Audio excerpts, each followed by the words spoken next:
La paz del Señor sea con cada uno de ustedes.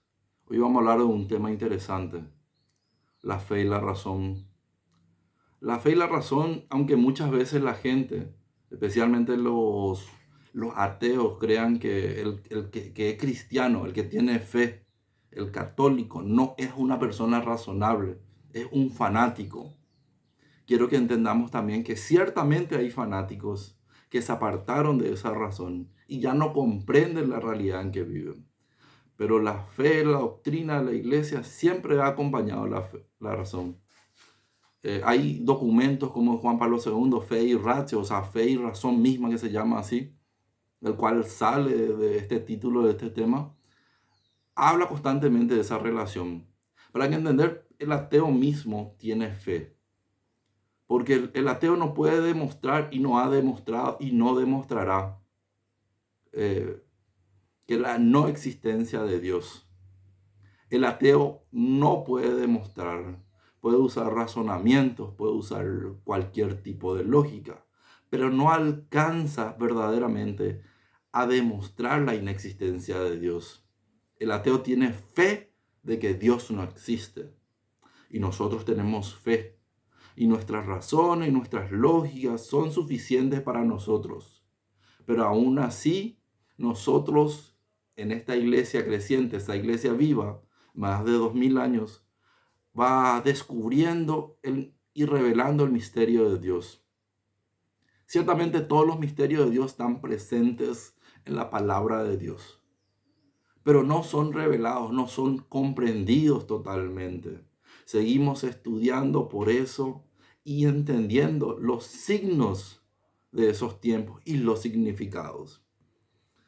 Muchas veces cuando nos apartamos de esa razón lógica, esa razón que busca una verdad cierta, una verdad total, y empezamos a interpretar con opiniones, nos vamos como de repente muchas denominaciones, muchos falsos profetas han anunciado en 1840, como Ellen White, la fundadora de Testigos de Jehová.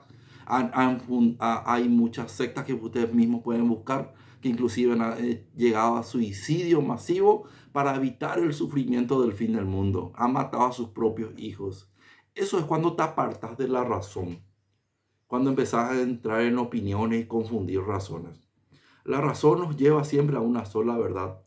El testigo de Jehová nos dice que su iglesia es verdadera y su doctrina es la verdadera establecida por Dios. El evangélico dice la misma cosa. El mormón me dice la misma cosa. Pero ninguno se pone de acuerdo. Ciertamente la gracia de Dios es plena y no es contaminada. Somos nosotros el cuales filtramos con nuestras opiniones y muchas veces con nuestros pensamientos. Al reconocer que no somos dignos, al reconocer que no somos capaces de la totalidad de la gracia de Dios y comprender todos los misterios en vida, podemos abrirnos a descubrir muchas maravillas de la iglesia. Ellas, como Torre de Babel, van anunciando fines del mundo, fechas caóticas, la segunda venida de Cristo cada cierto tiempo. Inclusive, algunos más extremos se han autoproclamado el Cristo en la tierra, ¿verdad? Y eso parece fuera de lógica, pero en realidad para ellos tiene todo el sentido. Cuando nos apartamos de la realidad y nos sumergimos en nuestras propias ideas. Por eso la iglesia es tan rica, la iglesia católica, que si yo de repente inclusive puedo dudar del sacerdote, el sacerdote me puede decir algo que yo no comprendo, no estoy conectando esa idea. Puedo recurrir a los padres de la iglesia, a los grandes teólogos, inclusive los grandes apologetas o los grandes teólogos de hoy en día. Juan Pablo II dejó muchos escritos de la fe y la razón.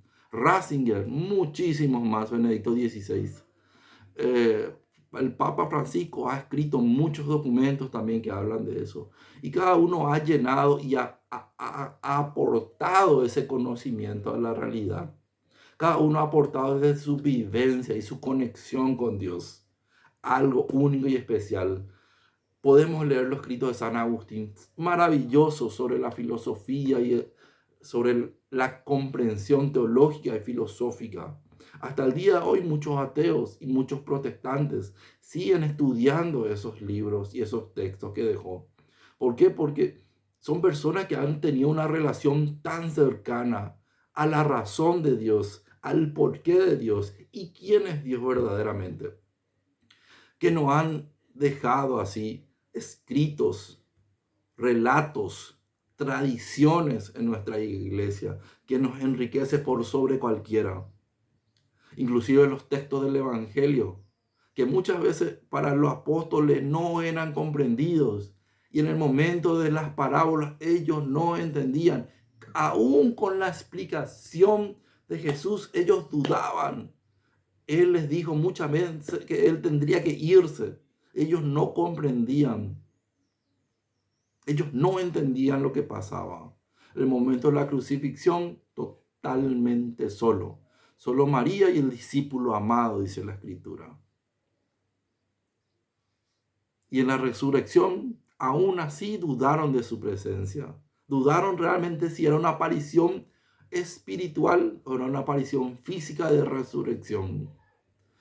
Pero así la gracia también iluminó sus vidas y despertó.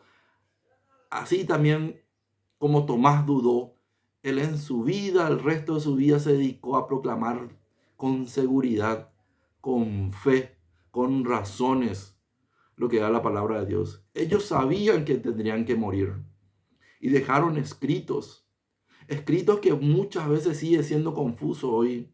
Lo que cuando tenía 15 años yo leí la palabra, Evangelio de Juan, yo no entendía la Eucaristía. Yo no comprendía todavía todo lo que representaba para mi vida. Después a los 20 volví a leer, a los 25 volví a leer, a los 30 volví a leer y ahora a mis 36 vuelvo a leer y sigo descubriendo maravillas de un mismo texto que he leído cientos de veces. Sigo descubriendo en mi vida un nuevo significado. Por eso el Evangelio de los domingos y de todos los días, las reflexiones llegan a mi vida de una forma particular. Aunque sea la misma cita bíblica de hace 2000 años, en mi vida y en la iglesia sigue enriqueciendo. Eso es lo maravilloso de la razón. Eso es lo maravilloso de la gracia de Dios, que sigue despertando en nosotros dones de entendimiento. Ese don de ciencia, esa es la comprensión. Esa es la seguridad que nos trae nuestras vidas. Y a medida que entendemos, así como yo no puedo amar a una persona que no conozco, yo no puedo adorar a quien no conozco. A medida que yo voy conociendo a Jesús, su palabra en mi vida aplicada, voy teniendo esa relación, esa conexión con Dios. Voy comprendiendo mucho más el mensaje de Dios.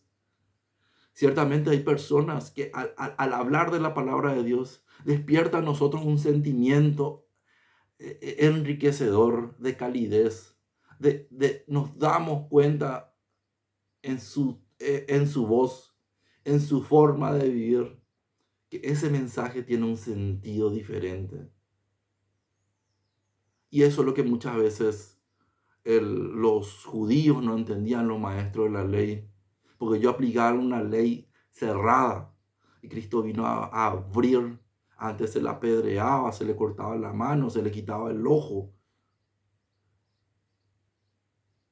Hoy entendemos la misericordia de otra perspectiva. Jesús vino a traer una comprensión. Jesús no dijo algo, prácticamente no dijo nada de lo que ya la palabra en el Antiguo Testamento está. Todo lo que está en el Nuevo Testamento es lo que trajo a luz del Antiguo Testamento. Todas las palabras profetizadas fueron cumplidas en el Nuevo Testamento. Y vamos a descubrir a medida que nos encontremos y sumerjamos en ese conocimiento de Dios. No tengan miedo de estudiar, vayan a cursos, acérquense a nosotros, pregunten cosas. No tengan miedo a la verdad. No tengan timidez de aprender y de reconocer, yo no sé esto. Yo estoy confundido, yo me siento perdido, yo no sé por qué la iglesia hace esto, porque tiene imágenes, porque tiene santos, porque tiene fecha. ¿Por qué le rezan a difuntos? ¿Por qué creen que la Eucaristía, ese pedazo de pan hecho de harina, es verdaderamente carne y sangre de Dios? Y porque yo no entiendo, yo le doy interpretación personal. Ahí entro en la confusión. La razón de la iglesia tiene un porqué, tiene un misterio que se va revelando a nosotros. Y cada vez que comprendemos más la Eucaristía, nuestra vida cambia. Cada vez que comprendemos la necesidad de Dios, nuestras acciones son diferentes. Comprendamos y entendamos así, Señor, en cada uno de ustedes, que el Señor es generoso, bondadoso y que despierta en nosotros mucha sabiduría. Bendición a cada uno, la paz sea con ustedes.